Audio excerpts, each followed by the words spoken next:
We are not alone. The Pentagon released the UFO files a few weeks back, and we just found out over 1 billion people have visited the site. 1 billion. It's got to be a record. The War Department says more files will be released soon. UFO experts and top researchers have been investigating aliens for years. Their sources say dozens of crashed UFOs have been recovered, and what they found inside? Shocking.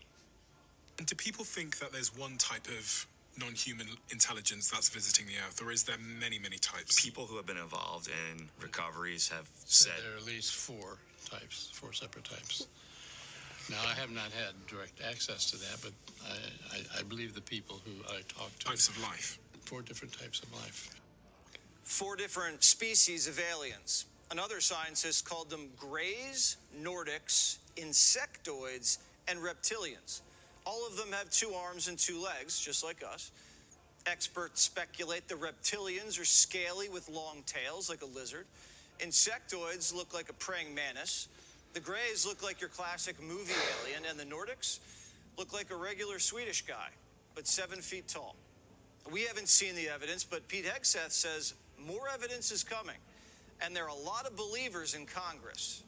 I have seen evidence in a skiff that leads me to believe there are things we cannot explain, and I have observed things that are of non-human origin and creation. That's my opinion.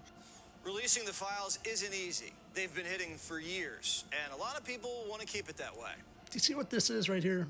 It's called Duper's Delight, because she can't help but crack a smile because she knows she's lying through her teeth. She can't help it. She thinks it's hilarious how bad she's lying, actually.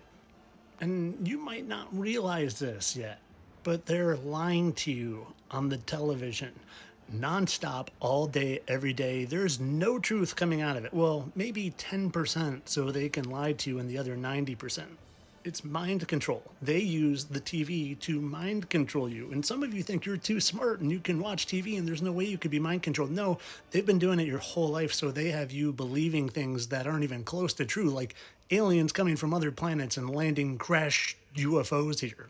Do you ever notice what goes right through the NASA logo? And this is going back to Truth 101, but I'm going to break it down for you. NASA.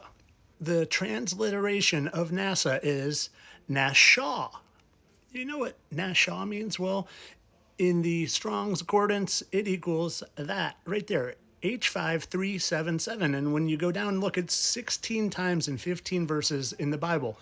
And it talks about how the serpent beguiled. Beguile means to deceive. And another right here, let not Hezekiah deceive you. H5377, deceive. NASA literally means deceive, and it has a big old snake tongue through it. They did get one thing right, though. The first words uttered. We are not alone. That was it. Right there. We are not alone. 4. The first 4 words, those are the only honest things. It's not aliens. It's angels. Fallen angels. They're here. And they always have been. Who was it that deceived Eve in the Garden of Eden? Do you remember? Well, in the book of Genesis, it describes the deceiver in the Garden of Eden as a serpent. The Nashash kind of sounds like Nasha or NASA. The serpent.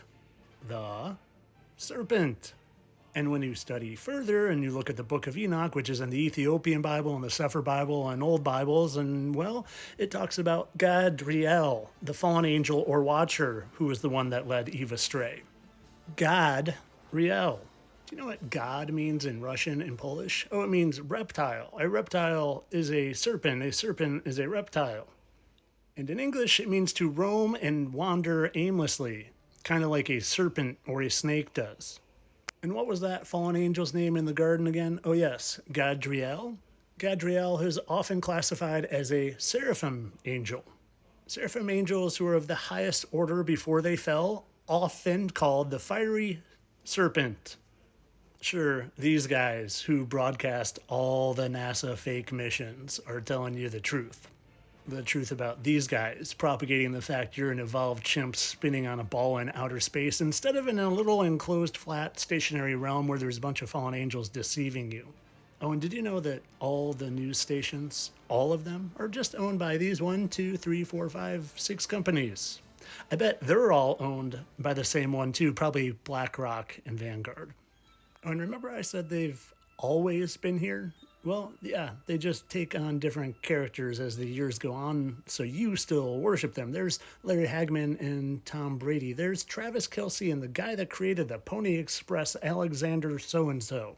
Mike L. Phelps and H.P. Lovecraft. Mick E. Mantle and Mick Caffrey. Christian Mick Caffrey.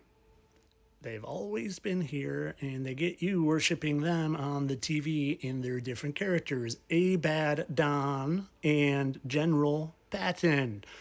President-day James Buchanan and Anthony Hopkins. Harrison Ford, President Harrison.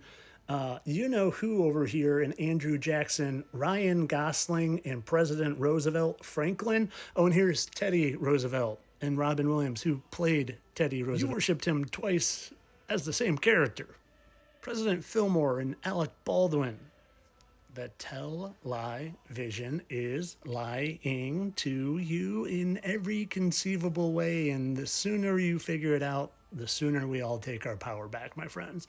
There are no aliens. They never have existed. They've never crashed here.